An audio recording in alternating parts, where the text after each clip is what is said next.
Bom dia, irmãos e irmãs. Vamos iniciar a nossa EBD, nosso estudo, mais um assunto importante para nós, para as nossas famílias. Vamos, primeiramente, fazer uma oração ao Senhor. Pai, nós te louvamos, Senhor, neste momento, te adoramos. Queremos apresentar um culto de adoração a Ti, ó Deus. Pedimos, Pai, que para isso o Teu Espírito Santo nos auxilie mais uma vez, nos instrua, seja o nosso mestre, e nos ajude, Senhor, a prestarmos um culto que agrada o Teu coração, Senhor. Muito obrigado, Pai, pelo privilégio que temos de poder assentar aos Teus pés e poder ouvir a Tua voz, Pai. Sermos confrontados pela Tua palavra, mas também sermos curados, sermos edificados e, acima de tudo, Senhor, podemos adorar o Teu santo nome, Pai. Muito obrigado, Senhor. Pedimos que o Senhor esteja nos orientando, esteja conosco nesta manhã, guarda-nos de todo mal, guarda-nos de toda distração, Senhor, e também proteja os nossos irmãos que porventura ainda estejam a caminho, Pai. Muito obrigado, Senhor, por este momento precioso que o Senhor nos proporcionou. E queremos que aqui o Senhor está conosco, nos instruindo e nos orientando para a Tua glória, primeiramente, Senhor, e para o bem da Tua igreja, Pai. Assim oramos e agradecidos em nome do Senhor Jesus Cristo. Amém. Muito bem, irmãos, nós temos, como os irmãos já podem ver, resgatando o culto familiar. Nós usamos como base um livretinho bastante conhecido do irmão Jerry Marcelino.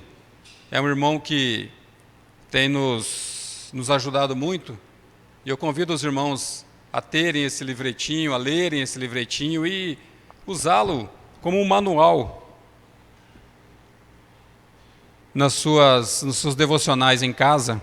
Ele é bastante prático, bastante instrutivo, bem curtinho, fácil de interpretar, fácil de entender, redescobrindo o tesouro perdido do culto familiar. E é com base nesse livro e na palavra de Deus principalmente, que nós vamos estudar esse assunto. Muito bem, uma breve introdução. Ciente de que foi comprado por preço, o alvo do crente é glorificar a Deus em todos os relacionamentos da vida. Não importa a posição social que ele ocupa, o crente tem de servir como uma testemunha de Cristo. Até aqui, instruções geral. A segunda parte, o lar cristão deve ser a esfera de sua mais evidente dedicação a Deus. Todas as realizações no lar têm de estampar o selo da divina chamada, e as pessoas vindas a este lar devem perceber que Deus de fato está ali. A.W. Pink. Muito bem, irmãos. Então, com base nessa introdução, nós partiremos então para esse nosso estudo. E essa parte final aí que diz que é importante que as pessoas vejam Cristo em nosso lar. O mundo hoje está carente, está precisando de ver modelos. Como nós vimos a pregação recente do Rodrigo, falando sobre a seara, já está branquejando, já está pronta, a ponto de iniciarmos a colheita. Agora, muitos de nós poderemos pregar a outras pessoas com o nosso exemplo, sendo de fato lares que expressam o caráter de Cristo, lares que expressam o bom perfume de Cristo. Então, o mundo está precisando ver isso.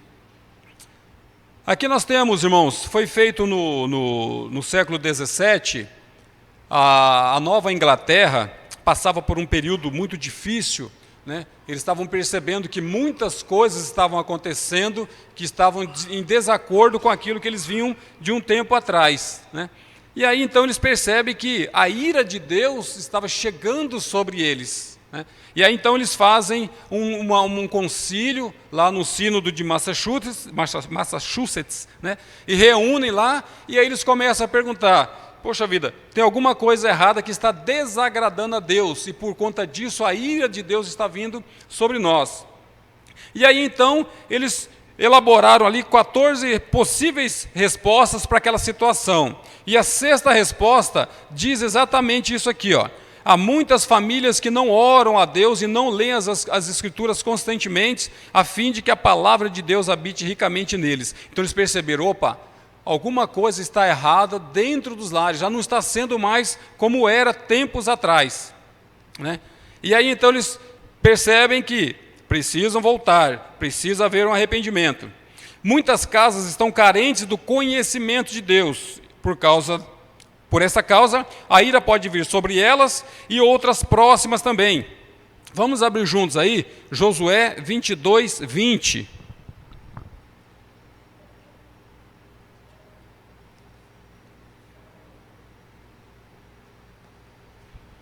Josué capítulo 22, versos 20, que diz assim: Não cometeu Acã, filho de Zera, infidelidade no tocante às coisas condenadas? E não veio ira sobre toda a congregação de Israel? Pois aquele homem não morreu sozinho na sua iniquidade. Então, essa ira de Deus, além de vir sobre o lar de uma determinada pessoa que negligencia esses pontos, ainda atinge outros que estão nas suas imediações e nos seus convívios, né? Então a gente vê que não apenas alguém, uma pessoa só é atingida, mas os que estão à sua volta também acabam sofrendo o dano. Jeremias capítulo 5, versículo 7. Jeremias 5, 7. Como vendo isto te perdoaria? Teus filhos me deixam a mim e juram pelo que não são deuses. Depois de eu os ter fartados, adulteraram e em casa de meretrizes se ajuntaram em bandos. Irmãos, nós precisamos atentar para a nossa família, para os nossos filhos especialmente, antes que o mundo ofereça uma porção de outras coisas interessantes aí, né? Então, aqui mostra que os filhos acabaram deixando o Senhor e foram em busca de diversões, de prazeres em casa de meretrizes. Isso é um declínio, a gente vai ver um pouco mais adiante, né? Então, muitas famílias que professam o cristianismo deixam de levar os seus membros à obediência, né? E muitos males que proliferam entre nós procedem da deficiência no governo da família. Irmãos, isso aqui é muito sério, né? É uma situação que nos chama a atenção. Porém, eu gostaria de trazer também uma palavra de esperança para os irmãos. Está lá em Salmos, capítulo 22, versos 27.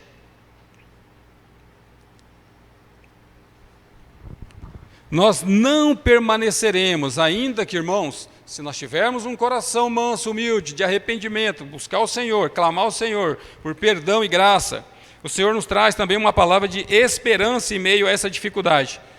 Salmos 22, 27. Lembrar-se-ão do Senhor, e a Ele se converterão os confins da terra. Perante Ele se prostrarão todas as famílias das nações. Então haverá um tempo, irmãos, em que todas as famílias se voltarão e se prostrarão diante do Senhor. Alguns com uma situação muito difícil, porém aqueles que realmente tiverem um coração de se voltar ao Senhor em humildade, buscar, clamar por perdão e graça, o Senhor está pronto a nos ouvir. Seguindo aí, pais discipuladores, importante isso, são aqueles que são amigos, porém são firmes nos princípios de Deus. É importante que você seja amigo dos seus filhos, porque muitas amizades que estão aí pelo mundo, dificilmente vai ter o mesmo amor, o mesmo carinho, a mesma preocupação e a mesma responsabilidade de um dia prestar conta diante de Deus acerca do seu filho. Então é importante que você instrua o seu filho, oriente o seu filho, entendendo que é uma responsabilidade sua, especialmente dos homens, dos maridos, tá? Então, nesse sentido, é importante que os pais sejam discipuladores dentro dos seus lares, né? Infelizmente, muitos estão falhando no discipulado dos seus filhos, transferindo para a igreja essa função, acreditando que é dela o papel e a responsabilidade de mostrar à criança o caminho. Irmãos, nunca foi e jamais será função da igreja discipular o seu filho. A igreja, ela tem sim um papel importante de ajudar a fixar essas verdades. E é importante que a igreja seja uma igreja bíblica e, pela misericórdia de Deus, nós temos uma igreja que segue a doutrina dos apóstolos, firmado na doutrina dos apóstolos, firmado na doutrina bíblica. Então nós vamos ver lá em Deuteronômio, capítulo 6, de 1 a 7, de quem é essa responsabilidade de fato. Tá? Deuteronômio, capítulo 6, de 1 a 7. que diz assim: esses, pois, são os mandamentos, os estatutos e os juízos que mandou o Senhor teu Deus te ensinassem, para que os cumprisse na terra que passa a possuir. Para que temas ao Senhor teu Deus e guarde todos os seus estatutos e mandamentos que eu te ordeno. A partir de agora, tu e teu filho, e o filho de teu filho, todos os dias da tua vida, e que teus dias sejam prolongados. Perdão, irmãos, voltando aqui, versículo 2. Para que temas o Senhor teu Deus e guarde todos os seus estatutos e mandamentos que eu te ordeno, tu e teu filho, e o filho de teu filho, todos os dias da tua vida, e que teus dias sejam prolongados. Versículo 3. Ouve, pois, ó Israel, atenta em os cumprires, para que bem te suceda, e muito te multipliques na terra que mana leite e mel, como te disse o Senhor Deus de teus pais. Ouve, Israel, o Senhor nosso Deus é o único Senhor. Versículo 5. Amará, pois, o Senhor teu Deus de todo o teu coração, de toda a tua alma e de toda a tua força. Essas palavras que hoje te ordeno estarão no teu coração. Tu as inculcarás a teus filhos, e delas falarás assentado em tua casa, e andando pelo caminho, e ao deitar-te e ao levantar-te. Irmãos, versículo 6 aqui fala primeiramente, essas palavras que hoje te ordeno estarão no teu coração. Primeiramente, é importante que esteja no coração do pai, dos pais, né? E depois, versículo 7, tu as inculcarás a teus filhos, e delas falarás em tua casa, e andando pelo caminho, e ao deitar-te e ao levantar-te. Então, a responsabilidade de instruir a criança é, de fato, do pai. Tá? Então, nós temos essa responsabilidade e não podemos transferir para outro, sob pena de depois colhermos os frutos amargos dessa transferência. Irmãos, como precisamos, né, conhecer a cada dia mais as Escrituras para entendermos, de fato, o poder de Deus, as instruções de Deus para cada um de nós. Então, nós temos aqui 4 razões muito importantes para que nós possamos nos debruçarmos, buscarmos essa restauração, né? 4 razões para restaurarmos o culto em família. Primeiro deles aí, nós somos mordomos de Deus, né? Esse mordomo de Deus diz no sentido de nós somos os cuidadores, aqueles que realmente são chamados para cuidar de algo, cuidar da nossa família. E amanhã ou depois, irmãos, nós não temos como fugir de uma pergunta básica que o Senhor nos fará, né? O que você fez da família que eu te confiei? Né? Deus não vai nos perguntar quantos que você tem de saldo bancário, nada disso, essas coisas são irrelevantes diante do Senhor. Mas quanto à nossa família, sim, o Senhor irá cobrar de nós. Por quê? Nós sabemos, nós vamos ver aí, o Salmo 127, diz que os filhos são heranças do Senhor. Né? Então nós temos que um dia prestar conta dessa herança do Senhor. Imagina, irmãos, que antes deles serem nossos filhos, físico e biologicamente, eles já foram sonhados no coração de Deus antes da fundação do mundo. Tudo isso já está, é uma responsabilidade muito grande para nós como pais, né? Então o salmista disse literalmente que os filhos são dons do Senhor para nós. Isso explica porque Deus condenou na época de Ezequiel o povo de Jerusalém por sacrificar seus filhos aos ídolos, né? Vamos ver esse texto de Ezequiel 16, 20 e 21?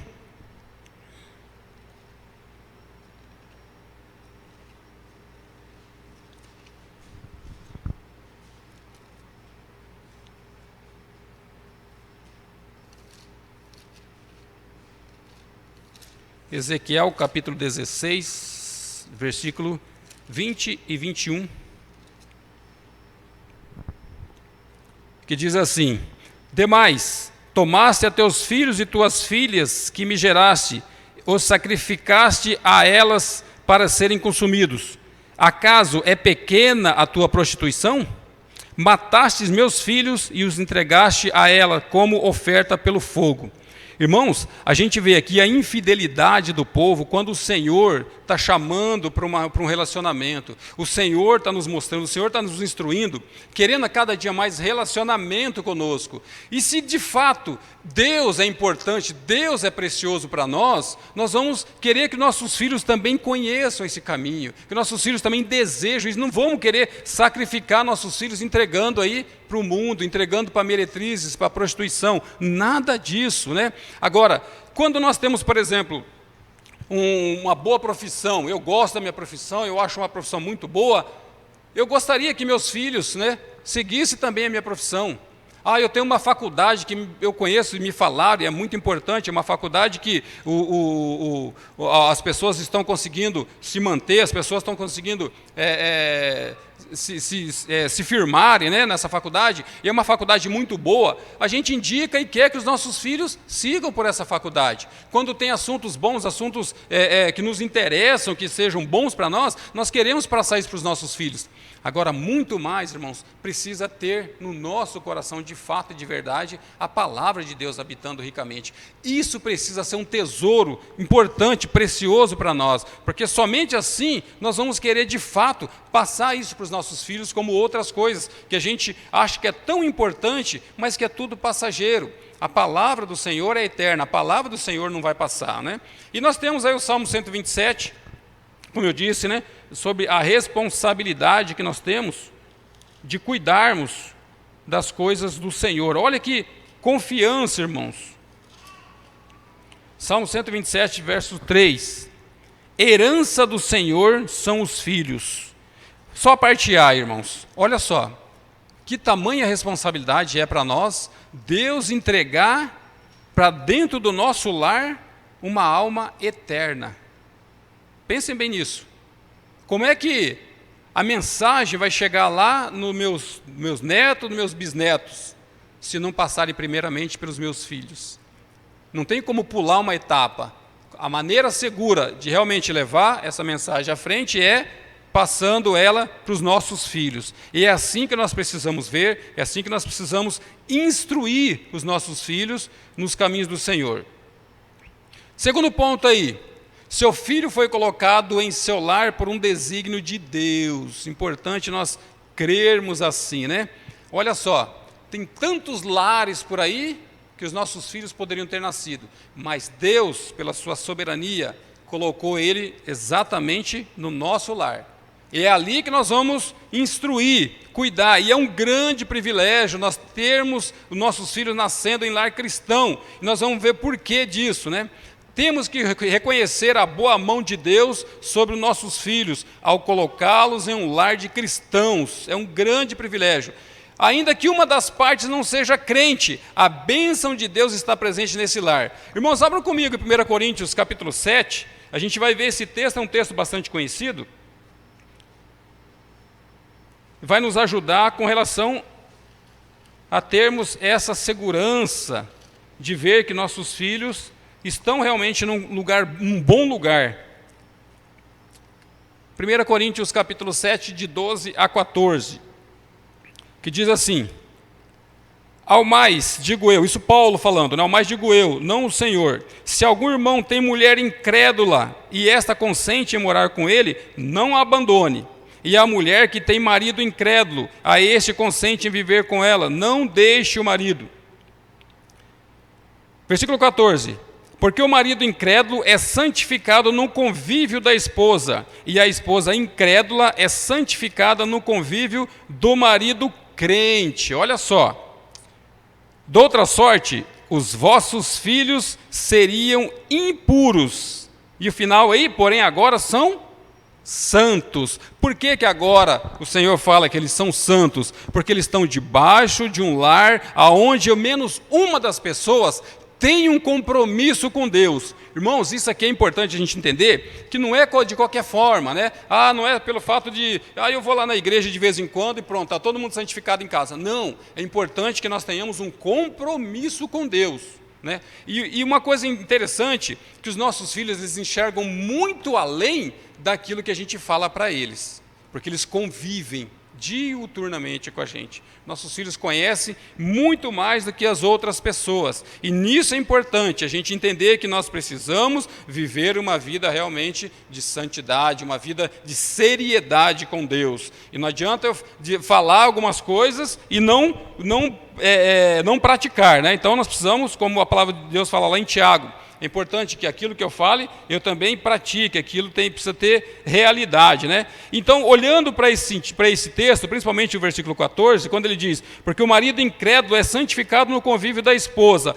Se o marido que é incrédulo, ele é santificado no convívio com a esposa e ele é ganho por essa esposa, o que realmente fez com que ele se voltasse para Deus? É o modelo, é aquilo que a esposa tem feito, o compromisso dessa esposa com Deus tem levado esse marido a se interessar pelas coisas de Deus. E se o marido que não é incrédulo, ele tem esse desejo de buscar o Senhor, quanto mais os nossos filhos, irmãos, que estão sendo moldados, que estão sendo instruídos desde pequenininhos, né? Então a gente vê que nesse texto, ele fala no finalzinho que, de outra sorte, os vossos filhos seriam impuros, porém agora são santos. Mas é importante que tenhamos um compromisso, não apenas falar. Falar é uma das partes, é importante nós praticarmos também. Terceiro ponto aí. O culto familiar nos prepara para a adoração pública, né?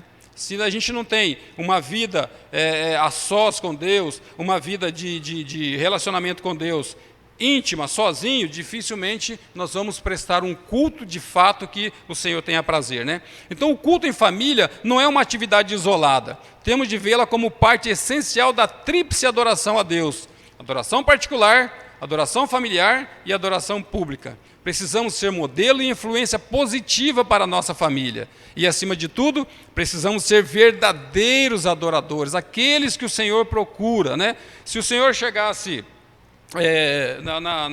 na Europa, houve um período em que as pessoas chegavam nas casas, né, bem lá pelo século, em torno do século 13, 14, e as pessoas chegavam na casa dos irmãos, aí eles perguntavam, né? O Senhor está em sua casa? E se a resposta fosse sim, aí ele podia chegar com segurança que ali se tratava de um irmão. E se a pessoa titubeasse ou falasse não, ou não sei, ou qualquer coisa diferente, aquela pessoa sabia que ali não era um lugar seguro para ele ficar. Então hoje, irmão, se alguém perguntasse, Deus está na sua casa? Qual seria a nossa resposta?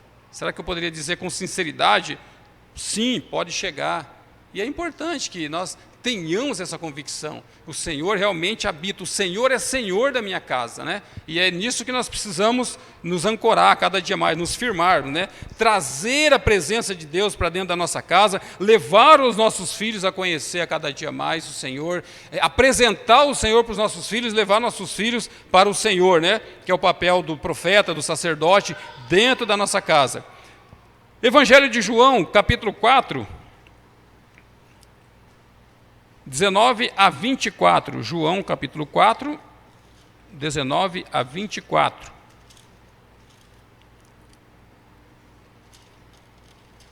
Então diz assim: Senhor, disse-lhe a mulher, vejo que tu és profeta. Nossos pais adoravam neste monte. Vós, entretanto, dizeis que em Jerusalém é o lugar onde se deve adorar.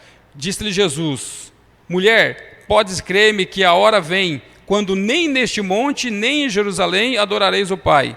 Vós adorais o que não conheceis, nós adoramos o que conhecemos, porque a salvação vem dos judeus. Mas vem a hora, e já chegou, em que os verdadeiros adoradores adorarão o Pai em espírito e em verdade, porque são esses que o Pai procura para seus adoradores.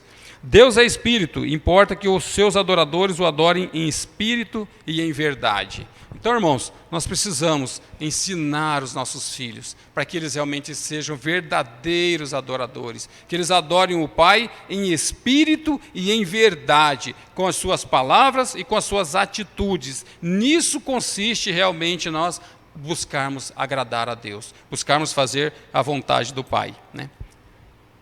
A falta de vida que muitas igrejas experimentam e nossos dias pode ter sua origem nas muitas famílias cujos membros adoram Deus somente ao domingo.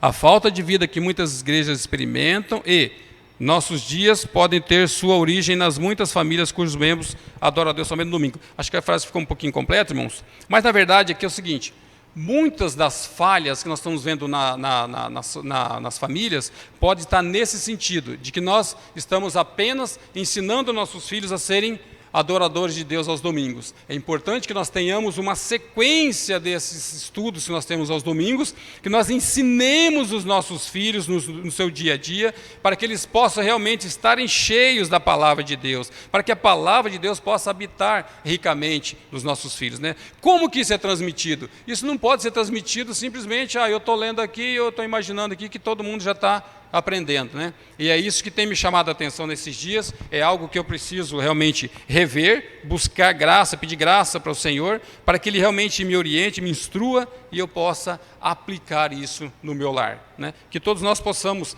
ter esse coração de buscar realmente esse relacionamento com Deus e levar a nossa família junto também. Quarto ponto aí, fala do declínio espiritual de um povo.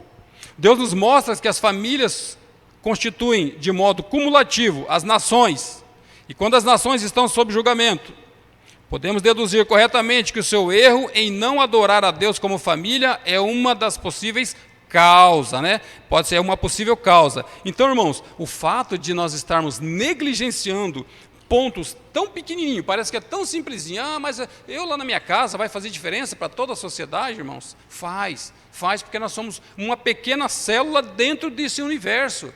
As famílias fortalecidas, irmãos, vão gerar uma igreja fortalecida. Umas famílias, os nossos filhos sendo instruídos dentro de casa, eles vão vir para a igreja com um desejo realmente correto de adorarem a Deus da maneira correta. Aqui vai ser uma celebração quando vêm todas as famílias para cá. Aqui é um ápice, aqui é um momento de adoração coletiva, onde os filhos já vêm com o seu coraçãozinho desejoso de realmente adorar o Senhor.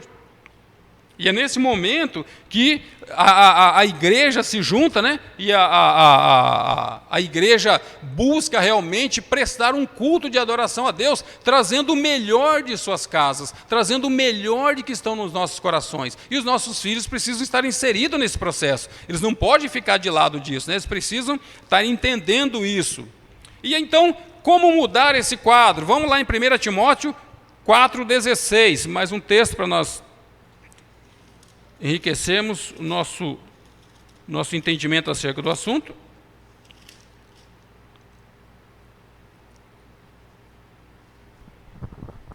Primeira Timóteo, capítulo 4, versículo 16. Então, se a situação está descambando, está com essa dificuldade, um declínio espiritual de um povo, nós podemos fazer a diferença. De que forma? Olha aí, 1 Timóteo, capítulo 4, verso 16.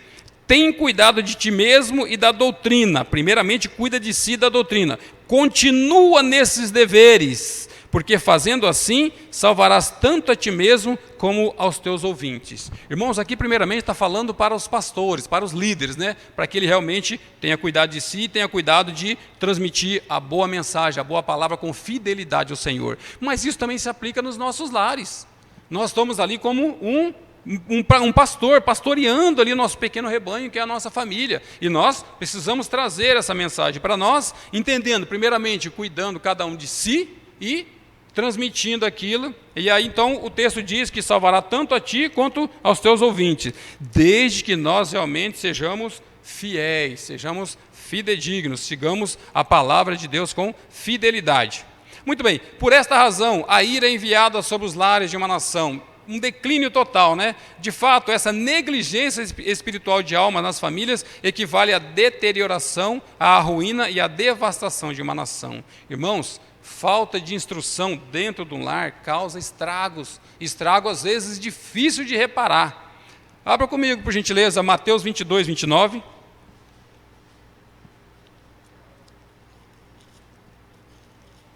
Mateus, versos 22, capítulo 29.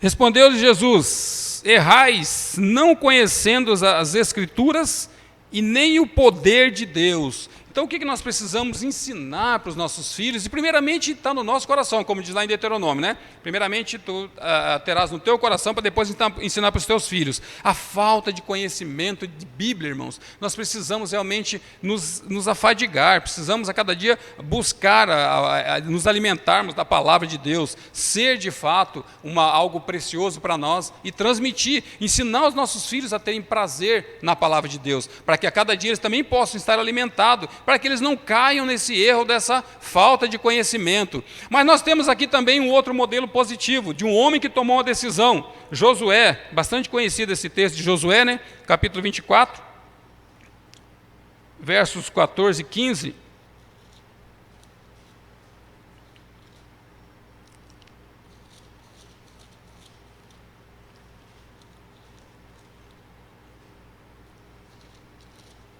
Josué, capítulo 24, 14 e 15, que diz assim: agora, pois, temei ao Senhor e servi-o com integridade e com fidelidade. Deitai fora os deuses aos quais serviram os vossos pais, além do Eufrates no Egito, e servi ao Senhor. Versículo 15. Porém, se vos parece mal servir ao Senhor, escolhei agora a quem servais, se aos deuses a quem serviram vossos pais que estavam além do Eufrates, ou aos deuses dos amorreus em cuja terra habitais. Eu e a minha casa serviremos ao Senhor. Irmãos, é uma decisão muito séria que está para nós. Nós precisamos tomar essa decisão. Muitos de nós viemos de lares que não serviam ao Senhor. Até mesmo de lares de pessoas que blasfemavam contra Deus, que faziam coisas absurdas contra Deus. Mas hoje o Senhor, pela sua graça, bondade e misericórdia, abriu os nossos olhos, nos deu um novo e vivo caminho em Cristo Jesus, e nós temos esse privilégio, essas instruções importantes. Nós temos o Espírito Santo revelando a sua palavra. Então, se Deus me colocou como líder, se Deus me colocou como um chefe de família, Deus vai me capacitar a isso. O que eu preciso fazer? Como Josué, não temer, mas ter a coragem de dizer: eu e a minha casa serviremos ao Senhor, com realidade. Eu poder dizer: Senhor, está difícil, eu tenho dificuldade em alguns pontos, mas se o Senhor te levantou para isso, Ele vai te capacitar para isso. O Senhor vai te dar graça, para que você realmente seja um instrutor fiel para o seu filho. Ah, mas eu amo tanto meu filho, tem momento que tem que disciplinar. Sim, eu preciso disciplinar. Por quê? Porque é importante eu obedecer. Nós estudamos com os jovens agora na sexta-feira o quanto que custa caro a desobediência, né? Nós vimos a história do rei Saul, lá no capítulo 15, quando Deus deu uma ordem direta para Saul: é importante que você obedeça. Aí Saul tentou de algumas formas, de algum subterfúgio, né? E o Senhor então traz e mostra para ele: olha, vai ter consequências, você já não será mais rei, foi tirado o reinado de Saul. Por quê? Desobediência. Então, se a palavra de Deus está dizendo que eu preciso disciplinar, às vezes dói mais na gente do que no próprio filho, mas por obediência ao Senhor, nós precisamos disciplinar os nossos filhos. Precisamos obedecer ao Senhor e tomar essa importante decisão como Josué tomou, né? Eu e a minha casa serviremos ao Senhor. E de maneira íntegra, quando ele fala de maneira com integralidade, né? Muito bem, irmãos, então aqui nós temos algumas instruções práticas por onde começar. Como que eu vou estabelecer esse culto lá na minha casa, né? Se é o desejo de ambos os cônjuges, né? O marido e a esposa, ver Cristo exaltado no lar, essa missão tende a ser prazerosa. Irmãos, se é desejo nosso realmente ver Cristo exaltado no nosso lar, pode ter certeza que essa missão vai ser uma missão prazerosa. Nós vamos desejar essa missão. A adoração familiar precisa ser vista como uma parte integral das responsabilidades espirituais diárias de cada família. Entretanto, cada família poderá determinar esses momentos de acordo com as suas particularidades. Tem famílias, por exemplo, que preferem fazer à noite, porque à noite é o momento que nós temos ali, reúne todo mundo, nós vamos jantar, depois disso nós temos um tempinho antes de dormir, então nós vamos reunir nesse momento e vamos fazer o nosso devocional, fazer a nossa adoração a Deus. Outros, não, mas à noite tem muita ligação, pessoas que vêm em casa, tem muitas visitas, enfim, nós temos um horário aqui, 10 minutinhos que nós temos no horário da manhã, antes de nós sairmos para o trabalho, para a escola, nós temos 10 minutinhos. Cada família vai determinar. O tempo, quanto tempo tem que ser? Irmãos, Isso vai depender de quantos filhos nós temos, vai depender da idade de cada um. Tem criança pequenininha que não consegue ficar muito tempo concentrado, paradinho, sentadinho. Outros já conseguem ficar um pouco mais, né? Então, tudo isso vai depender da particularidade de cada família, como está aqui no final. Quem deve participar? O culto familiar deve envolver, além dos cônjuges, né? E ainda aqui, além dos cônjuges, eu diria, irmãos, mas eu só tenho eu e a minha esposa. No caso do irmão Breno e outros irmãos, né? Só tem eu e a minha esposa. Importante fazer também. Não, vamos sentar eu e minha esposa, nós temos algumas instruções aqui, né, algumas sugestões, melhor, para que a gente possa seguir um roteiro, né? Não é uma regra, mas são sugestões, e cada um vai se apegar da maneira que achar melhor. Então, só tem eu e a minha esposa. Importante eu fazer isso. Mas eu acabei de casar, então não tenho filhos ainda, então só vou fazer quando tiver filhos, César? Não, importante que eu tenha esse momento devocional em família, né? Eu e a minha esposa já formamos uma família, tá? Então, além deles, todos os filhos que estão em casa, não importando as suas idades, todos podem obter grande benefício espiritual, até os mais novos, principalmente os mais novos, que já vão vendo modelos dentro de casa, né? O fato de estarem ouvindo e participando, eles estão aprendendo a prioridade da adoração em suas vidas. Vejam, irmãos, esse texto de 2 Timóteo, capítulo 3, 14 e 15. Olha que texto rico, que nos ajuda. Um texto realmente muito lindo e muito rico para nos ajudar nesta manhã. 2 Timóteo, capítulo 3, versos 14 e 15, que diz assim: Tu, porém, permanece naquilo que aprendeste e de que foste inteirado, sabendo de quem o aprendeste, e que desde a infância sabe as sagradas letras que podem tornar-te sábio para a salvação pela fé em Cristo Jesus. Irmãos, é um texto muito rico, um texto que mostra para nós a importância de nós instruirmos os nossos pequeninos, porque desde criança eles já sabem essas sagradas letras, eles vão precisar guardar isso no coraçãozinho deles, já desde a pequena idade, porque desde pequenininho nós sabemos que eles já aprendem a pecar também, e é importante a gente já combater esse mal aí com a palavra de Deus, ensinando os nossos pequeninos através das Escrituras, mostrando para eles a palavra de Deus. É isso que vai realmente fortalecer a fé dos nossos pequeninos, vai desenvolver a fé dos nossos pequeninos, né? Elementos importantes que não podem faltar no nosso culto familiar. Assim como no nosso culto público também, irmãos, é importante que nós ensinemos os nossos filhos os cânticos, a leitura da palavra e a oração. Ensinar nossa família a louvar o Senhor com cântico, né? Tem vários textos de Salmos que falam, né? Louvarei ao Senhor, cantarei ao Senhor. E nossos filhos precisam ser instruídos acerca de cantarmos ao Senhor, ter prazer em músicas que realmente glorificam a Deus, né? Leitura da palavra, ouvir a palavra de Deus e fazer aplicações práticas. 2 Timóteo ainda aí 3,16, né, na sequência. Fala que toda a Escritura é inspirada por Deus e útil para o ensino, para a repreensão, para a correção, para a educação na justiça. Então, tudo que nossos filhos precisam e que nós precisamos, está na palavra de Deus, irmãos. Toda a Escritura é inspirada por Deus, e ela é apta para o ensino, para a repreensão, para a educação na justiça. Tudo isso nós precisamos crer, isso precisa ser realidade primeiramente para nós, e nós, então, transmitirmos para os nossos filhos.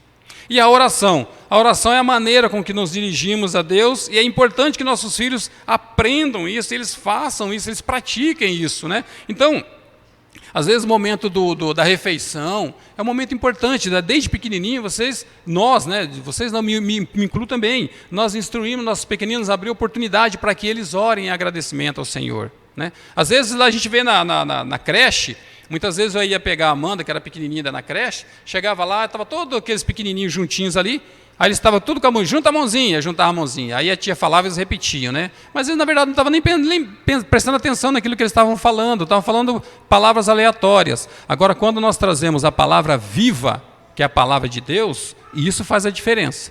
Isso é importante. E nós podemos ensinar os nossos filhos e ensinar para eles também a maneira com que nós nos dirigimos ao Senhor, com reverência, com respeito, e eles também vão aprender. Às vezes fala assim, puxa vida, mas Eu estou dando a oportunidade do meu filho orar aqui em agradecimento ao almoço, e ele começa a falar, Senhor, cuida do meu cachorrinho, oh Deus, às vezes dá umas tropeçadinhas. Irmãos, quando nós aprendemos a andar, nós não saímos correndo. Muitas vezes a gente levantava, dava um passo e caía, dava mais um passo e caía de novo, aí dava mais 2, 3, até que aprendemos a correr. Eles vão aprender, mas eles precisam de tempo e de ajuda, de instrução, de ensino. E aí então eles vão aprender a deslanchar. E aí então nós vamos ver depois nossos filhos caminhando firmemente na fé em Cristo Jesus. Aqui tem algumas sugestões, irmãos, né? Leitura diária da Bíblia, nós podemos pegar um plano, aquele plano, muitos têm, né, semestral, mensal, anual, enfim, né? Cada um vê a melhor maneira. Leitura de um bom livro, uso de catecismo, né, perguntas e respostas, são muito bons também para instruir nossos filhos. Memorização de textos das Escrituras, livro devocional diário, né, tem muitos aí, tem o do Oswald Chambers, né, todo mundo conhece, Tudo para Ele, e outros, né? E biografia de irmãos firmados na doutrina dos apóstolos. Nós temos vários livros, né? Tem o Peregrino, por exemplo, é um ótimo livro para estudar em família. Ali mostra situações que nós vimos um filme, né, a respeito do Peregrino, mas o livro ele é muito mais completo, traz muito mais detalhes, né, e é importante para que a gente veja o que de fato é a vida do cristão. Né? Nós podemos pensar, nossos filhos olham para fora e vê, parece que as coisas estão dando certo para todo mundo, menos para eles. E eles precisam ser instruídos acerca de que todos quanto querem viver piedosamente serão perseguidos. Primeiramente, odiar o nosso Senhor. Não pense que o mundo aí fora vai nos tratar como mil maravilhas. Quando nós chegarmos em determinados lugares onde não confessa o nome do Senhor, o tratamento vai ser hostil mesmo, porque hostilizaram primeiramente o nosso Senhor, o nosso Salvador. E não vai ser diferente conosco. E se alguma coisa for diferente disso, é importante a gente ficar atento. Será que realmente eu estou agradando o meu Senhor, o meu Salvador? Ou eu estou querendo agradar essa turma? Né? Quando aquela situação que eu disse agora há pouco de Saul, quando Saul chegou e o profeta e o Samuel confrontou ele, a resposta dele foi, eu pequei contra o Senhor porque eu quis agradar o povo. Então essa história de agradar o povo, agradar a homens, irmãos, é antiga. E isso aí já trouxe consequências graves para muitos homens no passado. Né? Então, irmãos, aqui nós estamos chegando nessa frase final, né, encerrando. O culto familiar deve ser breve, agradável, natural, cheio de ternura e celestial. Então que o Senhor realmente nos ajude a cada dia nós buscarmos esse coração de levar a nossa família, apresentar a nossa família para o Senhor, trazer o Senhor para dentro da nossa casa. Quando alguém perguntar, poder dizer, não, realmente, não precisa nem perguntar, as pessoas verem realmente a presença de Cristo nos nossos lares. Isso vai ser muito importante. E apenas uma frase que eu gostaria de deixar com os irmãos, que diz assim, para os puritanos, a família era sobremodo importante. A família é o seminário da igreja e do Estado. E se os filhos não forem bem instruídos ali, todas as outras coisas fracassarão. Portanto, mantenha o governo de Deus em seu lar. Famílias santas têm de ser os principais preservadores dos interesses do cristianismo no mundo. Irmãos, então como eu disse agora há pouco, se nós queremos que a palavra de Deus continue avançando, que vá alcançar outras gerações, através dos nossos filhos, é um bom modelo. Ali é um laboratório. Ali é onde nós vamos poder mostrar passo a passo, pouco a pouco, e eles vão levando adiante. Isso precisa estar bem firmado. É como a gente vai construir uma casa, né? Se a base estiver bem firmada, bem estruturada, as outras partes, elas podem até dar problema, mas não vão ser tão grave quanto dá problema na base. Quando dá problema na base de uma casa, a gente sabe muito bem que o problema é sério e é grave. Né? Então, que nós possamos voltar para casa, entender a importância de nós instruirmos os nossos filhos, não com aquilo que eu acho, aquilo que eu penso, a faculdade tal é melhor, o curso tal é melhor. Não, essas coisas aí, o próprio Senhor vai nos dando graça de instruindo, e eles também, eles vão tendo as decisões deles. Agora, quanto à palavra de Deus, isso é responsabilidade nossa, como pais, né, como homens principalmente, e se o Senhor nos colocou, como eu disse, como homens, como cabeça, o Senhor vai nos capacitar. Viu? Então, se tiver dúvida, olha, eu estou com uma dificuldade, eu estou com alguns pontos aqui. Irmãos, nós não sabemos tudo, mas nós podemos sentar junto, orar ao Senhor, pedir graça para Deus e o Senhor nos trazer luz, nos trazer direção, porque Deus não é Deus de confusão. Se o Senhor nos chamou para isso, Ele vai nos capacitar. Vamos crer nisso e nos apegar, nos firmarmos a cada dia mais nessa mensagem que o Senhor nos fala, que Ele não tem nos dado um espírito de covardia, mas de amor, de poder e de moderação. Então que o Senhor nos dê graça, irmãos, para que nós possamos ser obedientes à palavra de Deus, em nome do Senhor Jesus Cristo. Amém? Vamos orar? Pai, nós te agradecemos, Senhor, por mais uma instrução importante que o Senhor nos traz, através da Tua palavra principalmente, Senhor, e através desse livro do irmão Jever Marcelino. Muito obrigado, Senhor, pela vida desse irmão. Obrigado, Senhor, pela vida da igreja, por podermos reunir como irmãos para adorarmos o Senhor. E eu peço, Pai, que o Senhor nos ajude nos nossos lares, com as nossas limitações, com as nossas dificuldades, que o Senhor nos ajude, Pai querido, a voltarmos para as nossas casas, entendendo, Pai, que o Senhor deseja de nós lares que expressam verdadeiramente o bom perfume de Cristo, e que possamos, Pai querido, sermos como os puritanos, Pai, sermos como os bereanos, sermos como outros modelos que o Senhor usa na Bíblia, aqueles que verdadeiramente tomaram decisões sábias e sérias, como Josué tomou a decisão de ele e sua casa servir ao Senhor, que esse seja o nosso desejo, verdadeiramente, possamos dizer com realidade, eu e a minha casa serviremos ao Senhor. Guarda, Senhor, cada um dos irmãos na volta para casa e nos prepara, Senhor, um culto segundo a Tua vontade logo mais à noite. Esteja dando graça ao nosso irmão Marcos também, para que ele possa trazer a Tua mensagem, Senhor, com graça, com alegria acima de tudo também, mas com fidelidade a Ti, Pai. Guarda-nos, Senhor, nesse dia, nos dê, Senhor, um dia de adoração a Ti, com alegria, na presença do Teu Espírito Santo, Pai. Assim oramos, agradecido por este momento importante, em nome do Senhor Jesus Cristo. Amém.